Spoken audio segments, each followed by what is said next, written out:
Hello everyone, welcome to exam student. बहुत स्वागत है आप सभी का एग्जाम इस प्लेटफॉर्म में to make your preparation 50% faster. So दोस्तों, आज का दिन एक बड़ी खुशखबरी लेकर आया है। बट वो खुशखबरी के साथ में बड़ा ही चैलेंज है, और चैलेंज के साथ साथ हम एक कह सकते हैं कि एग्रीकल्चर स्टूडेंट्स के लिए जिनके पास खाली सिर्फ बीएससी एग्रीकल्चर है, उनके लिए झटका भी है। वो क्या झटका है वो हम डिस्कस करेंगे। बैंक ऑफ बड़ौदा जो बहुत साल से आईबीपीएस में एएफओ की वैकेंसीज नहीं दे रहा था, कोई सेपरेट रिक्रूटमेंट भी नहीं था, वो एक रिक्रूटमेंट लेकर आया स्पेशलिस्ट पोजीशन के लिए। और ये नोटिफिकेशन आज जारी हुआ है। कल से इसका रजिस्ट्रेशन शुरू होगा और साथ ही साथ 17 जनवरी तक रहने वाला है। अब यहाँ पे देखिए वैकेंसीज क्या आई हैं।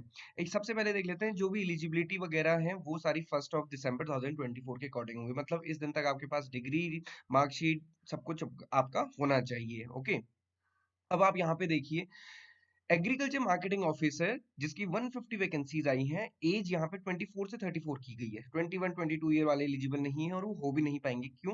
क्योंकि यहाँ पे उन्होंने ग्रेजुएशन के साथ साथ पोस्ट ग्रेजुएशन भी मांगा है। ये कंपलसरी है दोस्तों। 2 year full time post graduate degree और diploma in sales, marketing, agri business, rural management and finance. तो मतलब हम कह सकते हैं उन स्टूडेंट्स के लिए जिनका एमबीए है या उन्होंने इन सब्जेक्ट में पीजीडीएम या पीजीडीबीएम किया है, उनके लिए। सो यहाँ पे एमएससी स्टूडेंट्स भी एलिजिबल नहीं है। सो ये चीज अब आपको ध्यान रखनी है कि जब भी आपको अपने फ्यूचर का डिसाइड करना है तो बहुत सोच समझ के करना है।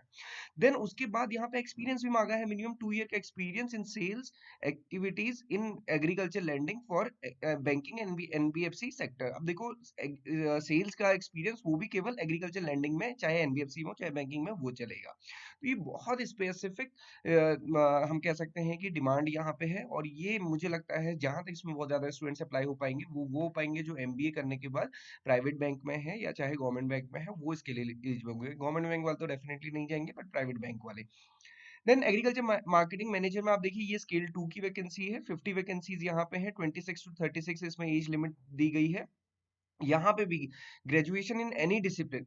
अब देखिए, किसी भी डिसिप्लिन में आपका ग्रेजुएशन होना चाहिए, बट उसके साथ साथ 2 year full time post graduate degree in sales, marketing, agri business, rural management and finance, और मिनिमम 4 ईयर का experience in agriculture lending for banking and NBFC sector. अब देखिए, ये कितना मतलब एक टाइप से हम कह सकते हैं कि झटका है। जहां पे लिखा है एग्रीकल्चर मार्केटिंग या फिर एग्रीकल्चर, और यहाँ पे बीएससी एग्री का भी कोई मतलब नहीं है। साथ ही साथ पोस्ट ग्रेजुएट डिग्री होनी चाहिए, वो किसी में भी चल जाएगी, मार्केटिंग में भी, सेल्स में भी। और साथ ही साथ आप देखिए, केवल एक्सपीरियंस यहाँ पे बस एग्रीकल्चर लैंडिंग का मांगा गया है फॉर बैंकिंग। हालांकि ये है कि एग्रीकल्चर लैंडिंग का एक्सपीरियंस उसी के पास होगा जो एग्रीकल्चर ग्रेजुएट होगा। बट एग्रीकल्चर ग्रेजुएट होने के साथ साथ यहाँ पे ये कितनी डिफिकल्ट बना दी गई है। अब आप मुझे कमेंट बॉक्स में ये बताइए कि कितने स्टूडेंट्स इसके लिए एलिजिबल हैं और कितने स्टूडेंट्स इसके लिए एलिजिबल नहीं है। ओके, तो अब क्योंकि इसमें कुछ कहा भी नहीं जा सकता है, ये स्पेशल रिक्रूटमेंट लेकर आए हैं। आईबीपीएस के रिक्रूटमेंट में ये वैकेंसीज होती तो सारे नॉर्म्स वो होते जो आईबीपीएस के। अभी यहाँ पे सब स्पेशल रिक्रूटमेंट लेकर आ रहे हैं नॉन बैंक्स, और सब again different different eligibility criteria के साथ में। तो आप मुझे कमेंट बॉक्स में बताइए कि दोस्तों ये आप एलिजिबल हैं इसमें या नहीं है। और ये बेसिकली है क्या, बेसिक मतलब बीएससी एग्रीकल्चर का कोई भी यहाँ पे मतलब नहीं रह गया है।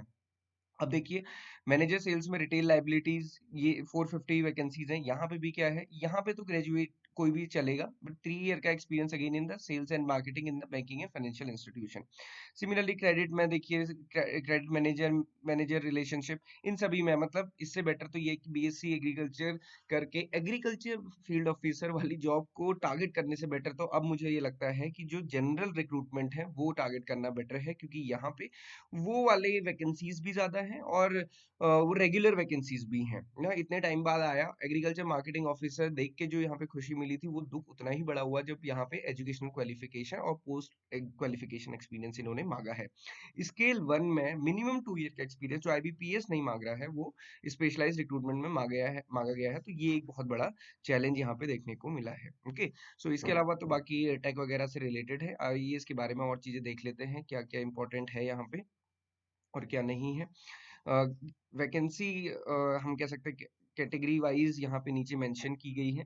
ओके, और इसके अलावा जो यहाँ पे इंपॉर्टेंट चीज है, एज वगैरह तो उसमें ही बता दिया गया था। सैलरी स्केल 1 की 85,000 प्लस होती है, स्केल 2 की अरे अराउंड जो ग्रॉस पे होती है वो 1 लाख प्लस होती है, तो वो तो सारी कुछ ठीक है। वो जैसा मतलब आईबीपीएस का या किसी भी गवर्नमेंट सेक्टर बैंक का रहता है वही है। प्रोबेशन 1 ईयर का रहेगा, सर्विस बॉन्ड 3 ईयर का रहने वाला है।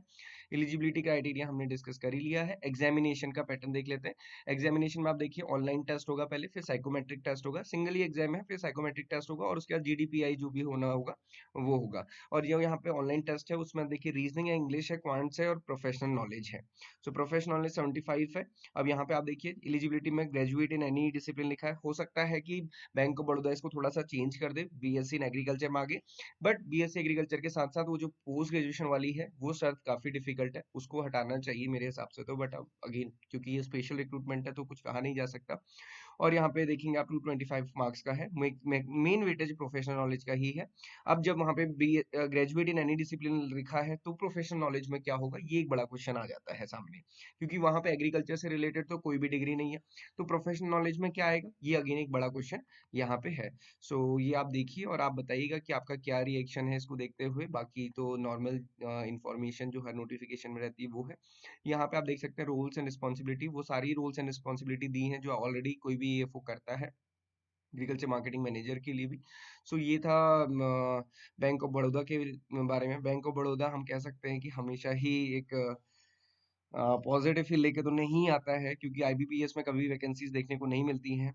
मतलब पहले तो देखने को मिलती थी बट अभी तो देखने को नहीं मिलती। और स्पेशल रिक्रूटमेंट में भी ये जो वैकेंसी लेकर आए हैं वो काफी डिफरेंट और डिफिकल्ट है एलिजिबिलिटी पॉइंट ऑफ व्यू से। आपका क्या कहना है जरूर बताइएगा। This is all for this video. So दोस्तों एनएससी के लिए, सीडब्ल्यूसी के लिए बहुत अच्छे से प्रिपेयर कीजिए। मॉक टेस्ट आपको हमारे प्लेटफॉर्म में मिल जाएंगे तो आप उनको रेगुलरली सॉल्व करते रहिए। This is all for today. Thank you for watching this video and have a great day.